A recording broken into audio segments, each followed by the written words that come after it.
If you bought a home 10 years ago, you probably feel like you're doing pretty well.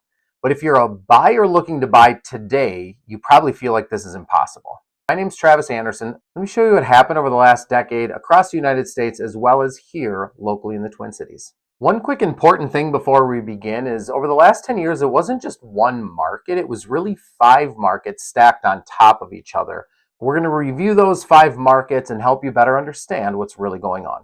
As you probably already know, the market crashed in 2008 and it actually bottomed out the end of 2011, and we began to recover January of 2012. Now, between 2012 and 2016, prices were relatively low, but buyers were still cautious. It was a little bit harder to obtain mortgages because of mortgage restrictions, and there were fewer builders because builders had actually left the market during the crash. Yes, buyer demand was increasing, but the supply of homes remained still fairly low. Over that time frame here in the Twin Cities, we did see an average 8% appreciation year over year. But just for context, we didn't get back to 2007 prices till June of 2017, a full 10 years later. Now, from 2016 through the end of 2019, it felt a whole lot more normal here in the Twin Cities. The demand for real estate had found sort of leveling period of about 60,000 home sales across the Twin Cities. Now, new construction was still lagging here during this time frame while demand was beginning to increase because we had millennials entering the market, and we'd never fixed that supply issue with that lack of inventory. So this time frame between 2016 and 2019 really was a pent-up demand that was being created. Now, before we get into the next market, let's talk about what caused some of these issues that we were seeing during that time frame. First, housing policy and zoning laws. Across the United States, and especially here in the Twin Cities, those smaller builders never really came back into the market. It had become more challenging to build a home, as well as some of these larger builders during that time frame bought up a lot of land, and you can see that today. There's a couple of very large builders that own most of the land, most of the new construction in the suburbs. The second thing is real estate really became an investment class, not just a home. People from small investors to large institutions were buying up real estate like crazy. Because of those low interest rates, it was very easy to get into that market. And lastly, builders sort of stopped that like entry level home and they started building more of that move up style house. So new construction became more expensive over that same period. Now, all of this was already happening, of course, before COVID.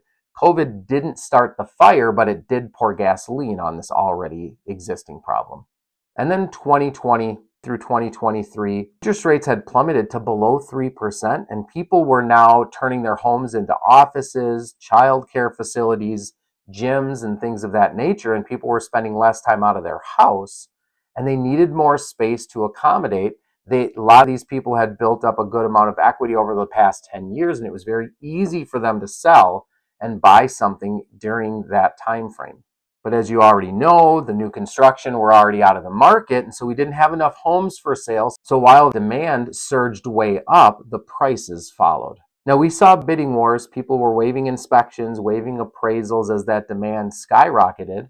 There were almost no purchases contingent on the sale of a home because the market just didn't allow for it.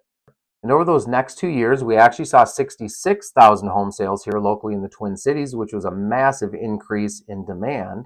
And as we already talked about, the supply just did not follow. As a result, prices spiked. Now, 2022 to 2023 was more of an economic change across our market where we saw inflation increase. The Federal Reserve raised the Fed rate to help slow inflation, but as a result, we feel everything else become more expensive in our lives. And mortgage rates, and although they're not directly tied to the Fed rate, they increased as well, got well above 6%, and demand plummeted. Over those next couple of years, we saw less than 45,000 home sales here in the Twin Cities, which by all other metrics, that is a crash. But because of the low supply of homes for sale, we didn't see a crash in pricing. It was more of a crash in home sales. We started to experience what people are calling rate lock, where home sellers feel locked into their low interest rate and they're unwilling to sell. Which brings us to today. We've got those homeowners that feel locked into their interest rate and they're unwilling to come into the market, which is artificially keeping our supply lower than expected. And instead of having 60,000 home sales across the Twin Cities, we're having more like 45, because those homeowners that would normally sell are also home buyers that would normally move laterally, move up, or move down. And that's one portion of the buyers who are left out of the market. And in addition, because of the higher interest rates and the prices have remained steady, we also have first-time home buyers who feel like they're being priced out. Now, this market does feel awkward, but it also feels somewhat functional. And there's sort of a feeling that we're waiting for a bubble to burst, but we are not that far off from the 4% historical trend line that I've talked about in some of my other videos. We do not need to see home prices drop dramatically in order for us to be historically comfortable. Now, here's the most important takeaway from all of this. The last 10 years were not one market. They were really 5 distinct markets that we just explained. And the confusion really stems from people experiencing these markets historically and then thinking that today is supposed to be the same. But look, we're no longer in a recovery market. We're no longer in a cheap interest rate, cheap money market. And we're also no longer in that panic market that we had when rates went up. We're in more of a constraint market. We've got higher interest rates that are coming down. We have fewer homes for sale that are coming up. And we have fewer home buyers, but that's coming up as well.